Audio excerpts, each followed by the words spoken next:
Hello, everybody. Welcome to Bite Size Genealogy. Today, we're going to be looking at charts and forms in Ancestry Library. So I really love Ancestry Library. I think I told you about this last time.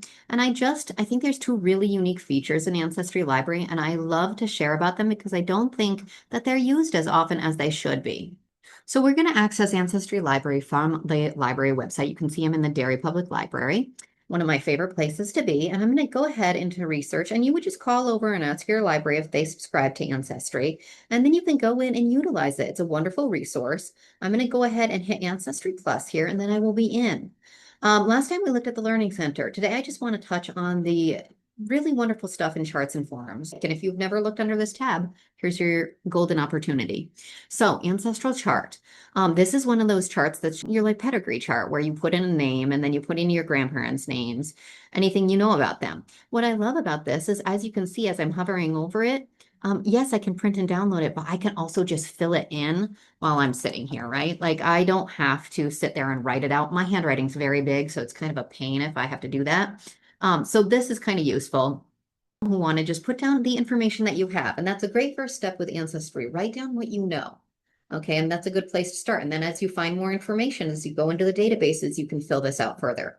If you're working with a physical tree, it's a wonderful first page for that binder. And some people still work with those physical trees, and I kind of love to be handed that kind of projects. It's really, really cool. A research calendar is wonderful to fill in the different things that you want to find. So that looks like this. And you definitely, certainly, I'd still look at microfilm. Not everything is online. So this is a good reminder to us that, if you're doing great research, you can start on Ancestry, but you probably are going to go off Ancestry if you're doing really good research. You're going to the local level. So you're just going to record everything you can, a description of the source, time period, name searched, and then what results you had. Did you find anything or not? If you log this kind of thing, you save yourself time later, so you're not doing the same steps again. A research extract. If you can't take a source with you, I know a lot of us bring a camera with us now, which is totally great. But sometimes it's really nice, and it also makes it accessible to other people if you write an extract. So meaning you're going to put the information of the family up here, a repository, meaning like the library or historical society, what your source is, the description of the source, anything else you have about it, and then write a little bit more about what you found there, the summary of information. A correspondence record. This is another reminder. You got to get off the databases. So, for example, actually the other day I had emailed the Copyright Office about a little history mystery that I was working on at the Library of Congress. And they do have a general time frame in which they'll get back to you. That would be a great place to log something like this and say what you're looking for, the date you had contacted them, and then when you think you're going to be hearing back. If you don't hear back, that's your nudge to go ahead and nudge them like, hey, you mentioned 3 weeks, it's been 6. I'm just kind of checking in to see about my request. Family group sheets are great. This is one of those things, again, if you have, it's just helping you organize. So you can put the couple's name up here. Let's zoom in because there's a lot of small parts of this one. Who's preparing it? Definitely you put your names up there. Then the couple, the spouse number 1, and then you would also put spouse number 2 down here and everything you know about them.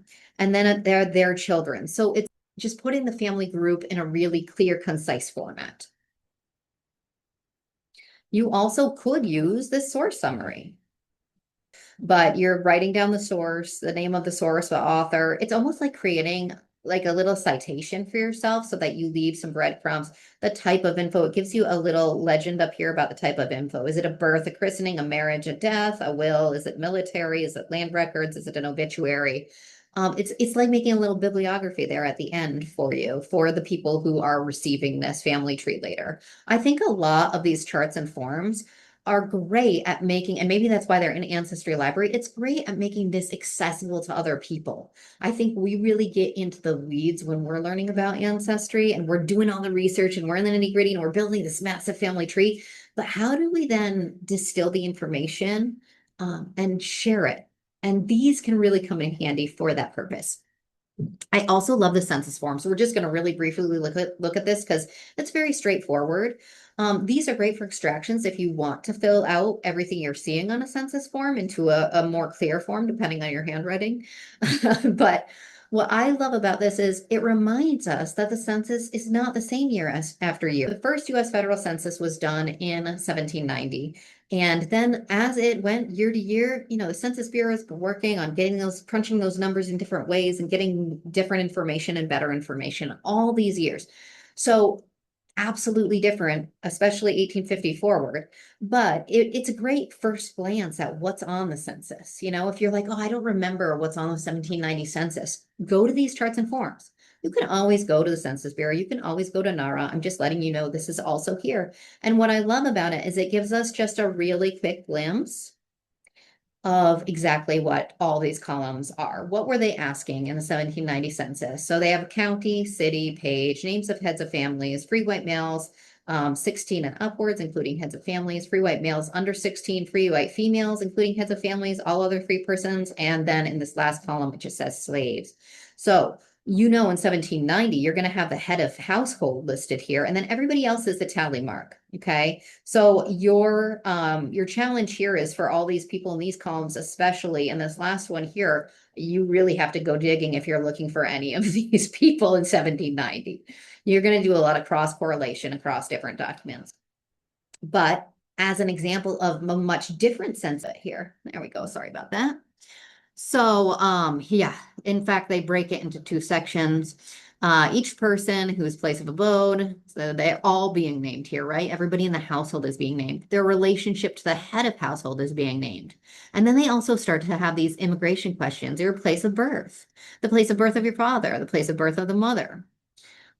They also ask that if you've immigrated, when was your immigration year to the US? The number of years in the US? Were you naturalized yet? And usually you'll see it's like NA or PA if they've done papers or if they're already naturalized, or I think sometimes they'll say AL if they haven't started the naturalization process, what their occupation was. And then these occupation and education and ownership questions. So a lot different than 1790 census, as you can see. A lot of people who are doing genealogy all the time have sort of committed a lot of these little details to memory, but it's really hard to get it all into your head. And it's great to rely on a good resource. And Ancestry Library Learning Center has these good resources. So reflect on this and rely on these. It doesn't just have US federal census here. It also has the veteran schedule, the slave schedules, the UK census, and then they also have Canadian census as well. So get in there, take a look at those. I hope this was useful. If you didn't know this existed, maybe you might pop in if you need some of these forms. I really hope so. Let me know in the comments. I'll catch you next time.